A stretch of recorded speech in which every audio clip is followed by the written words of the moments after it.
Ошо 5 талапкерге тең бир суроом бар эле. Ошого жооп берип койсоңуздар. Мына коомчулукта айтылып келе жатат. Мына Жапаров Садырдын соту боюнча, Текебаев Өмүрбек Ширкевичтин соттору боюнча. Ушул соттор мыйзамдуу түрдө соттолду, ушул өкүм чыгарды ушуларгачы.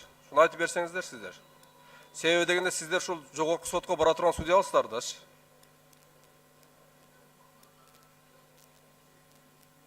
Токтотуп турулу убакыт. Ким жооп берет?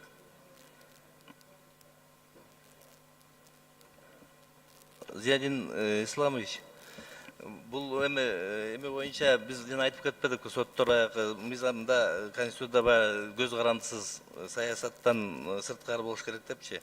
Анан бул иштер боюнча азыр караган иштер дагы шаардык соттордо болуп атат. Анан жогорку сот точкасын коймоюнча мындай бир комментарий берип бөлөк бирөөнүн чечимине ошо болбойт да ошо. Мен деле ушундай ойдомун. Ар бир ишти судья өзү ички ынаны менен жана билимине таянып, мыйзамга таянып чечет болуш керек. Анан бул ишти, бул өкүмдү туура эмес же мыйзамдуу же негиз деп айтуудан мен да алысмын.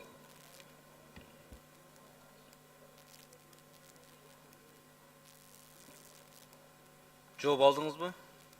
Бар да жооп берсинби? Бар да жооп берсин ага. Ирина Николаевна.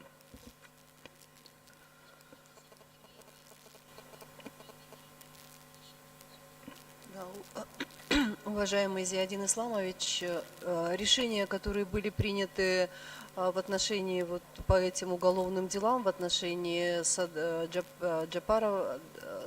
Джапарова и Текебаева, комментировать сейчас нет возможности, потому что решение в отношении Текебаева было подтверждено Верховным судом, оно оставлено в силе, поэтому решение вынесено в соответствии с законом. Садыр, Джапаров они еще не обжаловали, только сейчас подали эту жалобу в Верховный суд, поэтому Верховным судом это дело будет рассматриваться, и сейчас сказать о том, какое будет решение, тоже нет возможности у судьи комментировать решение, принятое своими коллегами.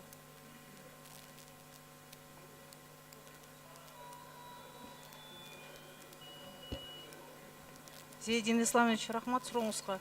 Мен да кошулам, биринчиден комментарий бере албайт экенмин, экинчиден мен жарандык иштерди карайм, өзү гражданский иштерди карайт элем, анан уголовный түрүндө комментарий бере албайт экенмин. Рахмат. Урматтуу Зиядин Исламович, бул сурооңузга мен жооп берет элем мындай депчи. Судья негизи өз пикирин айта албайт, тем более ал ишти карабагандан кийин биринчи инстанциянын чыгарган чечимин же өкүмүн экинчи инстанция карап атканда гана баа берет. Ал эми экинчи инстанцияныкын жогорку сот карап атканда мындай алдын ала туура же туура эмес деп чыгарган деп айтууга мыйзам жол бербейт да.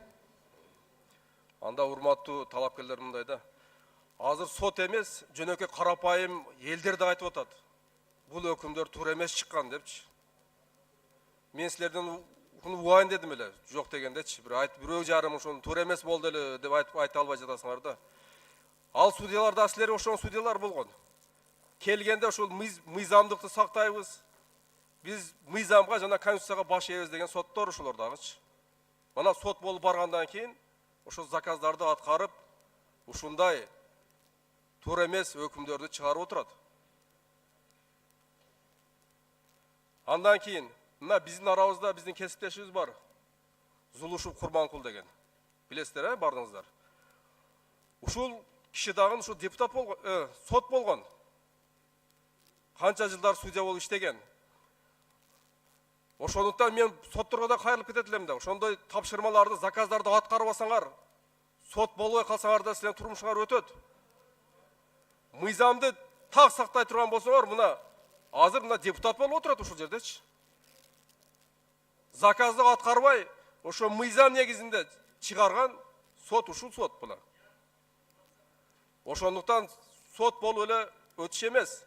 Ошол жерде мыйзамдуулукту өзүңөр айткандай сактай турган болсоңор, силерде аброй болот, силерге эл ишенет. Ошондуктан эми азыр жана Манас Арабаевди таанысыңарбы, кимге айтты десе, бардың эч кимге айтпай жатасыңар. Азыр сурасак, аны биз тааныбайбыз деп айтышыңар балким мүмкүн. Анда Убакыт кошкоңуздар. ошондуктан силер жогорку сотко кетип аткан талапкерлерсиңер. Эгерде өтүп кала турган болсоңор ал жерге барып, өзүңөр айткандай мыйзамдуулукту сактабай эле, дагы кайрагдагыдай мурдагы азыркы соттордогудай заказдарды аткарып калсаңар, анда туура эмес болуп калат. Анан урматтуу депутаттар, тарыхта дагы мынтип талкуулап, мынча суроо берген болгон эмес. Мына 2010 жылдан бери ала турган болсок, мисалыга, жогорку соттун талапкерлерине мындай талкуу болгон эмес да, баары келгенде өткөзүп кое берген болгон да.